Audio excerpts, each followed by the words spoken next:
会社を辞めるってそんな簡単なことじゃない。なんとかじゃないって聞くのとか本当やめて。泣きそうなんだ。泣きそうな感じで。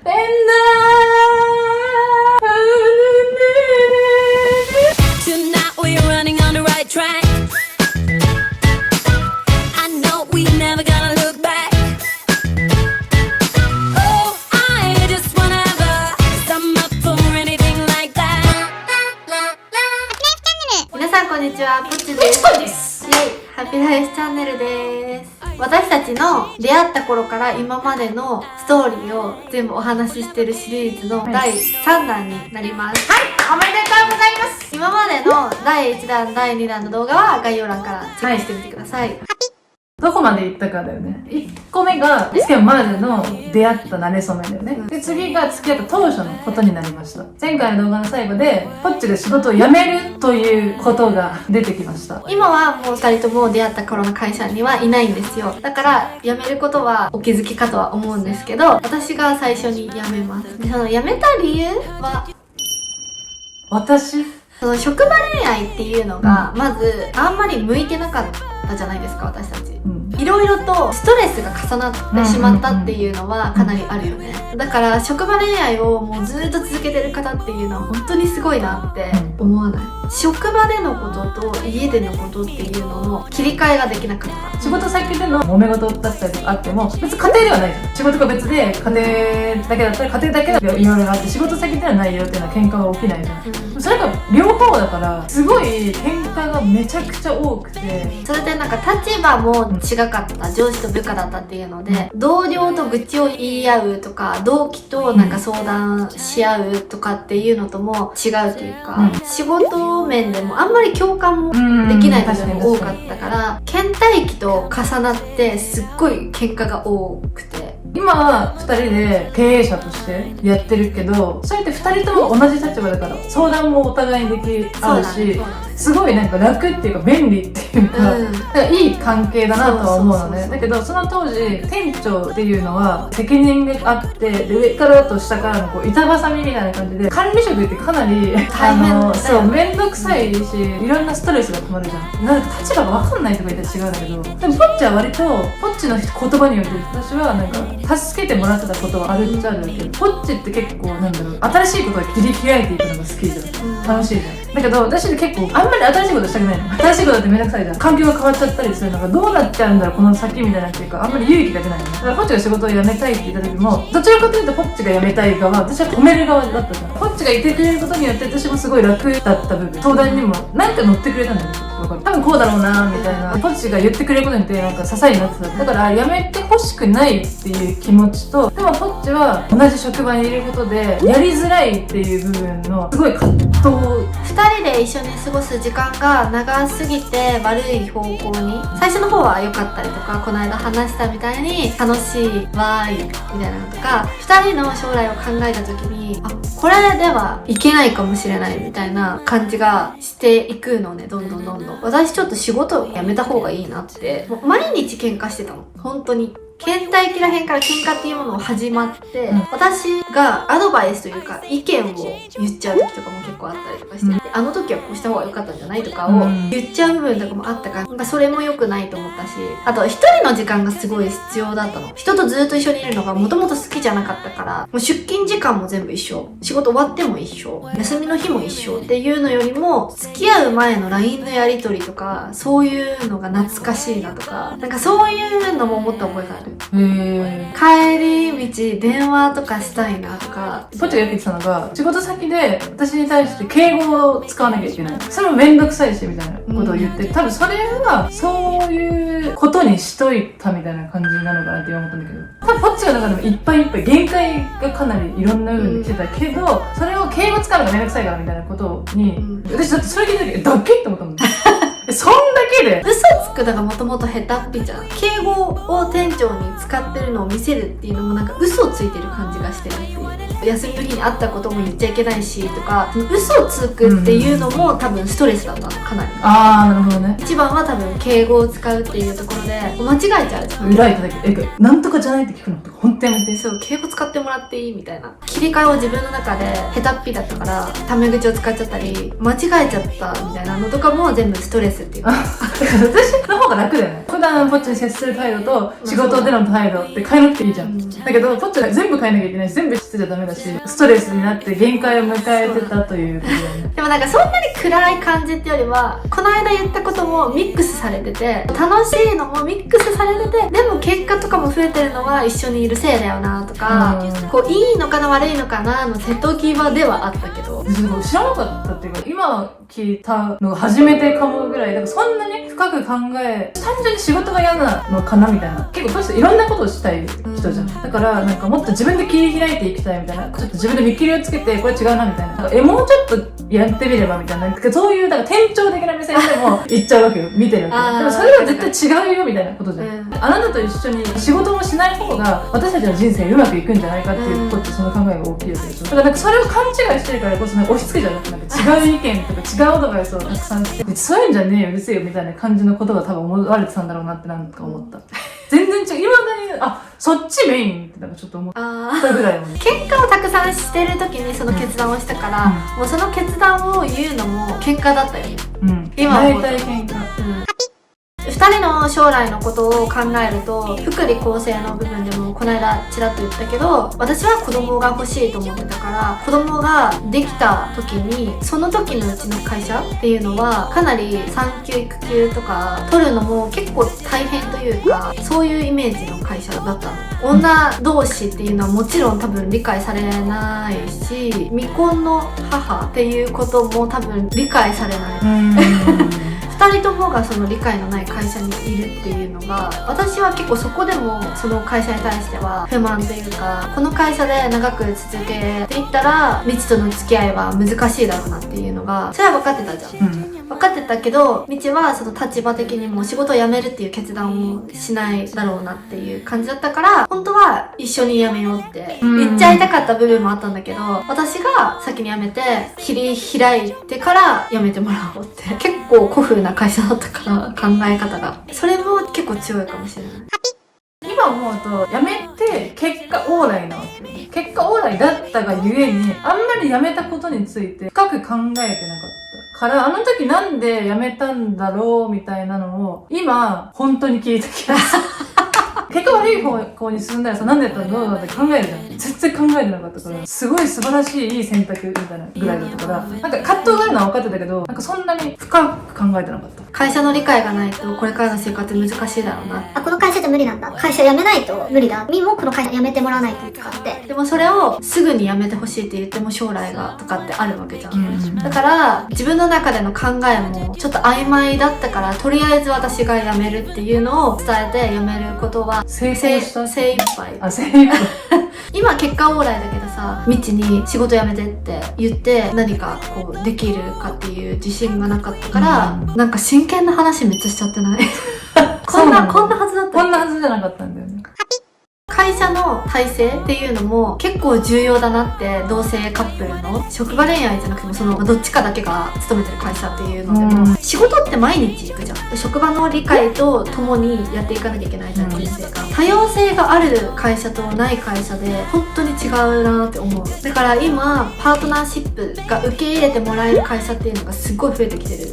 なんか本当にそういうのがね、考えられなかったんだよね。ここ4年、4、5年で世の中がめちゃくちゃ変わってると思う。今、会社で自分は同性カップルって言って、結婚休暇とかもらってる人とか、そういう制度がなくてね、自分だけ特例でもらったりとか、変えていこうっていう人たちっていっぱいいると思うけど、自らこの会社を変えようとまでは別に思わなかった。この会社のやり方がちょっと違うな、自分と合ってないなけど、変えようと思ってればもしかしたら続けてたかもしれないけど、続けようと思えるほど、その会社にいたいとも思わなかったということだよね。いろんな理由ってあるよね、辞めるときに。皆さんそうだと思うんですけど、そう、その会社にそこまでいいや別にこの会会社っていうさらっと辞めた。だから結構ね会社を辞めるってそんな簡単なことじゃないと思うとかいろいろご意見もしかしたらあるかもしれないんですけど、私的にはタイミングで会社を辞めて自分の人生では正解だった。見切りをつけるのが早い方がむしろいいんじゃないかなって私は思ってる。私結構なんだろう、一度入った会社はずっとそこで勤め上げるみたいなのが人生だぐらいの、でも一生就職したぐらいのつもりで入ってるわけよ。だから新しいの、逆にポッチの考えが全部新しいのね。でも確かに正解だなって思うし、ずっとその会社にいる必要もないし、この会社違うなってポンって辞めれるスピードはすごいなとは思うんだよね。その当時は舐めてんなみたいなこと思うよ。自分の人生をさ、無駄な時間を使う必要はないじゃん。なんか乗り越えれば明るい未来が待ってるタイプのやつもあるじゃん。2年目3年目って経験を積んでたら成長できて、ちゃんとやっていけるとかっていう場合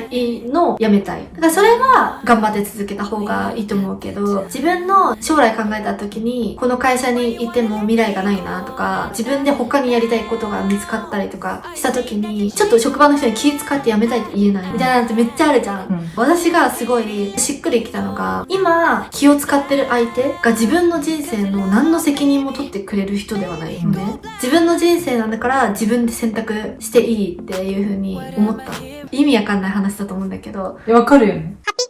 申し訳ないとか思わないのって思われると思うんだけど、その申し訳ないでずっと続けて自分の人生を無駄にするぐらいだったら、その一瞬の申し訳ないを頑張って進んだ方が絶対いいの。その人にどう思われようと。そう、その人にどう思われようと。変えるなら今だ。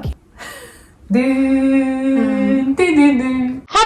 なんか喧嘩のエピソードですっごい覚えてるのが、今思うとめっちゃ可愛いなって思う話あるけど、喧嘩しながら帰るってすごいあったじゃん。もう契約ムードで電車とかでも無言。私の方が機嫌遅くなってたのかな。で、その時にミニストップの前通ってアイス食べたいみたいな感じでアイス買ってあげるよって言って、ソフトクリームを買ったの2人で。私はそれで機嫌が直ってソフトクリームふっとミオを見たらもうデロンデロンのソフトクリームを一口も食べてないような感じの持ってめっちゃ下向いて泣きそうなんだ。泣きそうな感じでとぼとぼ歩いてる。家に着いたぐらいの時にどうしたのみたいな。こっちはもうアイス食べてるからです。そうやって私はずっとそんな声もそうやって私はこれからずっと女の子扱いされなくなるんだねみたいな。ミだってアイス買ってもらいたかったのに、機嫌を取ってもらいたかったのに、みたいな感じだったと思うの。常にこうね、女の子の機嫌を取って、じゃあこれ買ってあげるみたいな、やったーみたいな、美味しいみたいな、もう機嫌良くなりましたみたいな、そして何みたいな感じだったのよ、気分。私って一生このまま女の子扱いをされず、へこへこ生きていくんだみたいな感じの気分になって嫌だったんです。ほぼ泣きそうな感じの状態で、ずっと女の子扱いをされずに生きていくんだみたいになってるのが、なんか初めて見た女の子だったんだ、あの瞬間で。知ってて知らなかったんですよ。私は女の子と思ってなかった。なんていうの、男気溢れる対応をしてくるから、そんな女の子扱いされたなんて知らないわけ。それでそんな感じでさ、なんかそう、このアイスドゥルドゥル女の子扱いされる。そんな声だったかな、本当に。それはめっちゃ可愛いって思ったの。なんか笑っちゃったというか、あ、そう感じだったのみたいなった覚えがある。そうだよ、その時に思ったっていうか、もう限界を迎えてたんだよね。今私たちの関係ってさ、どちらかというとこっちがこう引っ張っていって私がなんかはいはいはいはいみたいな、はいはいはいへこへこしてんの今も。わがままなんだよね、基本的には本当は。ずっとわがままをして生きてきた感じなんだよね。だからポッチはなんかお嬢様気質。正解がっていうか見た目がお嬢様気質。見た目関係あるの？なんかなんていうの分かる？なんか赤ちゃんのわがまっ子みたいな感じだから、初めて私が世話をしてあげなきゃいけない。そうそう、初めて年下と付き合ったんだよね。なんかそれもいいやと思ってた。なんかこんな可愛い子がなんかこうみたいな赤ちゃんみたいな子を扱ってることが可愛いし楽しいし好きだなって思ってたんだけど、だんだん限界が来たのでバーンってなって、なんか私ってずっとこうやって一生面倒見ていかなきゃいけないみたいな、女の子として扱ってもらえないの、面倒見てもらえないのみたいな感じでわーってなってアイスになんかその続きを思い出す。なんかベッドにうずくまって続きあんの？続き全然覚えてない。うずくまって、私だって女の子扱いされたいじゃんって泣き出したわ。そんな女の子言う？なんか言ってたからもう笑っちゃうじゃんこっちは。確かに笑ってたかも。そう、泣いてる人と笑ってる人の図だったよ。めっちゃ可愛いんだけど何女の子扱いされたいじゃんって何みたいな。それがきっかけで見る目が変わったというか、今まではできる上司、かっこいい、頼れるみたいな感じのイメージだったのが、めっちゃ可愛い乙女みたいな感じに変わって、もう赤ちゃん可愛いってやるようになったというか、そういう風に見るようになった。ちゃんとしなきゃみたいな感じのやつが多分ほどけて、こっちに甘えても別にいいし、みたいな変わっていったんだよね。それを出すたしながら多分ずっと変わってなくないんだけど、それが多分3ヶ月目の倦怠期の時。ああ、そうだったかもしれない。いろいろ2人とも抱えてたけど、バンって一回大きいって、まあ私が初めてそうやって言ったんだよね。喧嘩っていうか、明らかに私がもう怒りを、あれこそいじけてたよね。いじけてた。いじけてたような雰囲気を出したことによって関係性がまた変わった感じはあったよね。あれがなかったら未知のことを可愛いみたいな感じにそんなに思おうとしてなかったっていうのもあったし、女の人と付き合うのが初めてだったからどういう目で見たらいいのかっていうのしかも明らかにカッコつけやろうみたいな。そう、今まで付き合ってた男の人とそんなに変わらないっていうか、男の人を可愛いすることってなったらね、あんまりわかんない。なんか付き合ってわかんないけど。わかんない。わかんない。わかんない。そっちわかんない。女の人と付き合って可愛いっていう感情を持ったことによって、なんか今まで男の人には感じたことがない愛情が芽生えたというか、なんか自分が守ってあげたいっていうか、男目線みたいな気持ち、女の子同士はすごいいいなって思った。私も頼られるの嫌いじゃないし、甘えられるの嫌いじゃないから、今までの恋愛にはなかった女の子同士だからこそのいい感情っていうのが出たかなって思う。この時は私が引っ張っていこう、今は私が引っ張っていこうみたいな、こうどっちもがある感じ。それは初めてなのかも。私ずっと甘えて生きてきたけど、やっぱり年下なんか守ってあげたくなる感じのタイプで明らかにどう見てる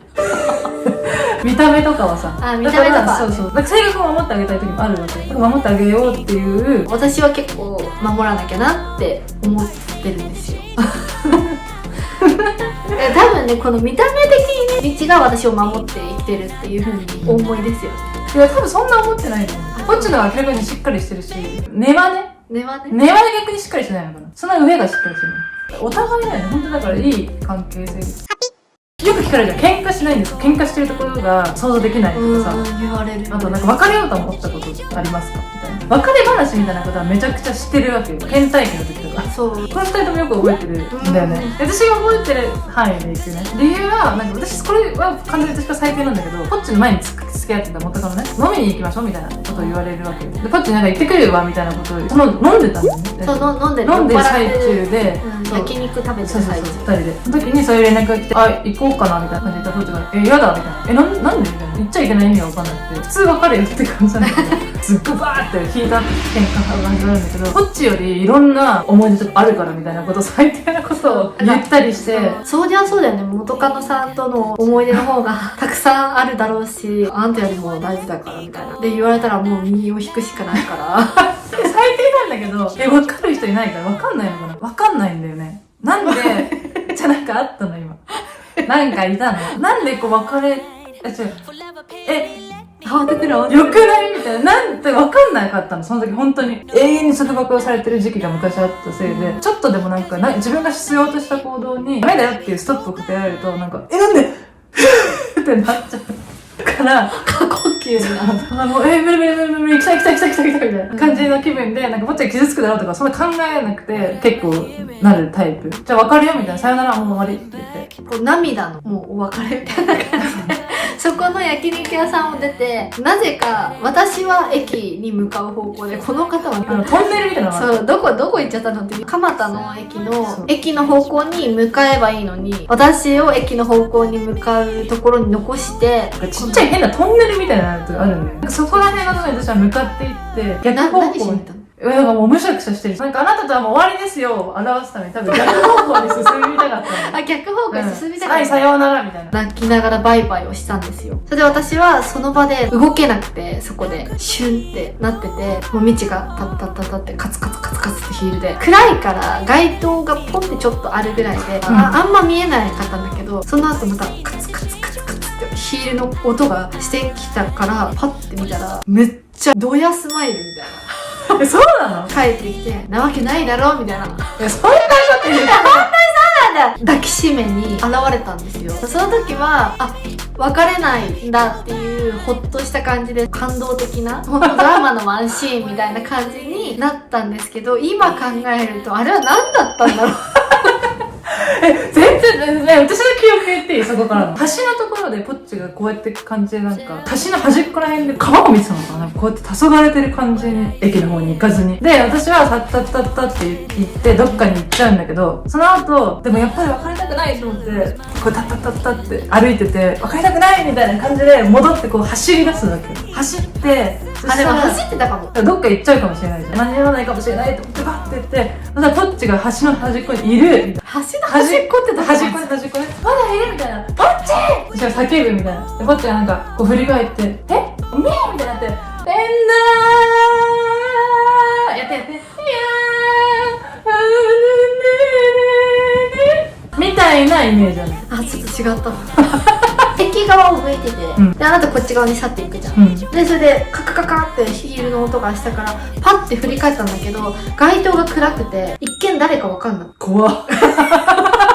めっちゃ怖い。誰か近づいてくるの？人はいなかった？いなかった。そうだったわ。だけど誰かは分かんないから、パッてこう顔が見えた時にはもうドヤスマイルが見えてうざー。しかも酔っ払ってるからさ、キモいのよ。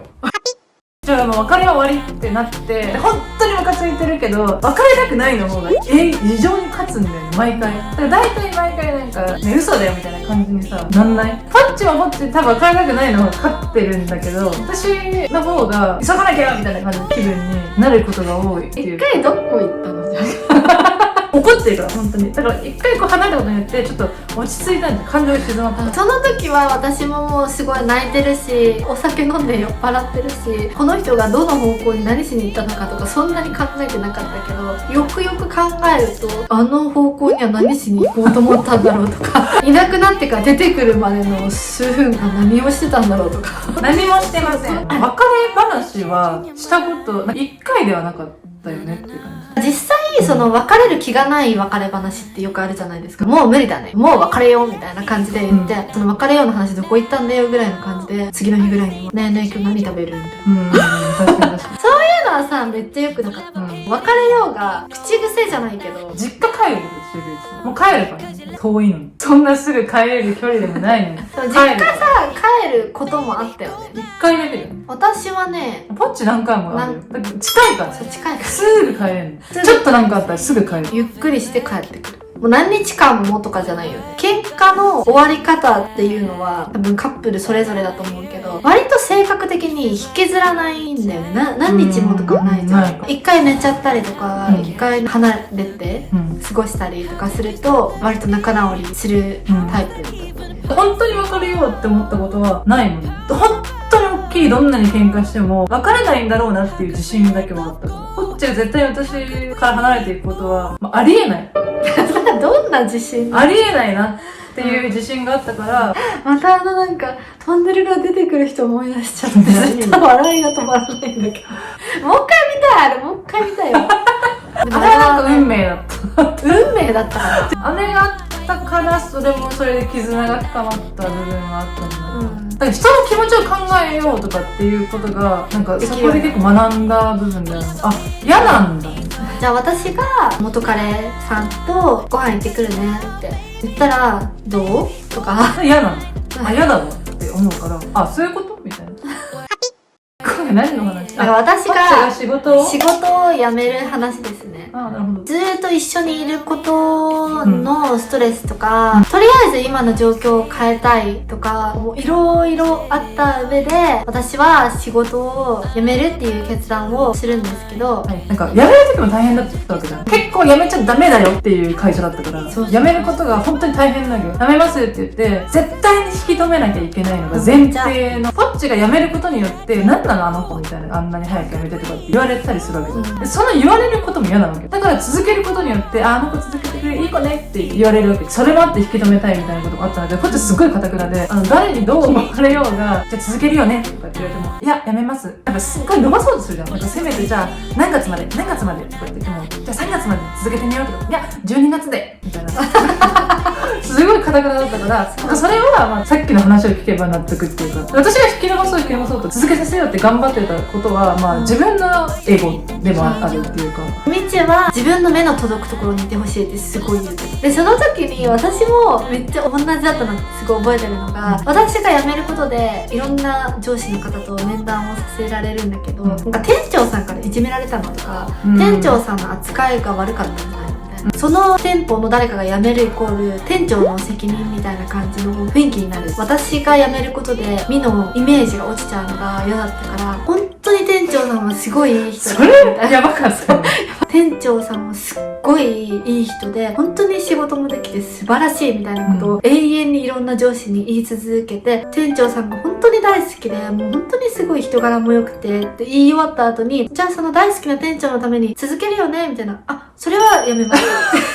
その話を私その面談した相手がね聞くわけよ。あの子何みたいな感じで、なんかあなたのことをすごい褒めるのね、すごい大好きで、よくしてもらってこういろんなことしてもらってすごい本当に感謝しててみたいな。じゃあ続けるよね。いや、やめます。でもポッチはさ、悪者に自分がなってさえも、私が今後仕事をしやすくするように、そのおかげですごいかばがってくるの。ものすごいできる人みたいな。まああの子のことはさ、いいよみたいな感じになっていくわけじゃん。強いなみたいな。これだけ自分のことを下げてさえも、私のことをこんな持ち上げて、こんなにいい子いるのみたいな。ありえないなって思って。でも私は辞めちゃうから、何をその後言われようとどうでもいいから。そんな人いないよ。そんな強い人間いないの。でもそんな人いなくて本当に大好きで、本当に店長には感謝してて、すごいいい人でって言って辞めます。やばいよ。変態だったよ、多分。新卒が辞めちゃっていろんな店舗の店長さんが責められてる姿を見てたから、こりゃやべえなっていう気持ちもあったから、まあうまくどうにかしてそうよかった。成功したっていう。成功しました。だからポッチンのおかげで私はすごいその後仕事がやりやすかったっていう部分があったから、ありがたいと思う。ありがとう。いえ。まあこんな感じで無事に私は仕事を辞められたわけなんですけど、その後に何をしたかっていうのが、最終的には私たちは2人で会社を始めるんですけど、それまでのプロセスも私が仕事を辞めてからがもう始まりというか、いろいろあったので、そのことはまたみちも仕事を辞めるからね。まあそれはそうよ。だって今やってないんだ。そうだからその時の心境とか、よくね仕事を2人でやってるっていうと、どういう風にしたんですかみたいな、何から始めたんですかみたいな感じのこととかもご質問でいただいたりするので、またお話ししたいなと思います。かなり今回結構真面目気味だったね、仕事を辞めるってそういう話になっちゃう。そう、ニヤニヤエピソードではなかったよ。いいんじゃないかな。こういう時もあるんじゃないかな。私が一番今回の動画で面白かったのは、カツカツでしょ。トンネルから出てきた人がもう今思い出しても面白すぎる。それはダメ。こんな感じで、はいまた私たちのストーリーが少しでも良かったなって思った人は、はいグッドボタンとチャンネル登録お願いします。そして私たちは SNS もやってますので、Twitter、Instagram、アメブロ、TikTok、ぜひ概要欄の方からチェックしてみてください。